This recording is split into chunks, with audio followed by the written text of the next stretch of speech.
ప్రకృతి మెచ్చే వేడుకలు, పెళ్లిళ్లు, పుట్టినరోజులు, సీమంతాలు ఇలా ఏ వేడుకనైనా ఎకో ఫ్రెండ్లీగా చేసుకోవడం అలవాటు చేసుకోవాలి. అప్పుడే ఇటు మనకు అటు పర్యావరణానికి ఎంతో మేలు జరుగుతుంది. కాదంటారా చెప్పండి?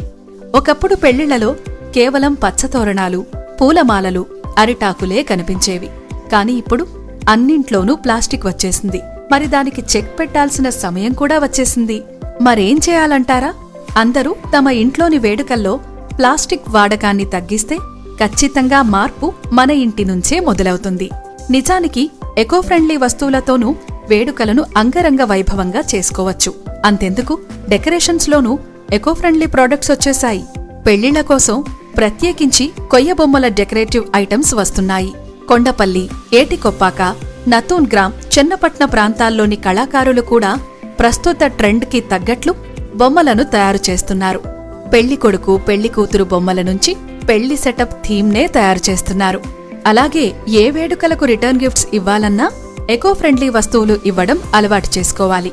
పుట్టినరోజులకు కూడా పిల్లలకు గిఫ్టింగ్ లేదా వచ్చిన పిల్లలకు రిటర్న్ గిఫ్ట్స్ కోసం ప్లాస్టిక్ బొమ్మలు కాకుండా చెక్క లేదా సాఫ్ట్ టాయ్స్ ఇవ్వడం చాలా మంచిది.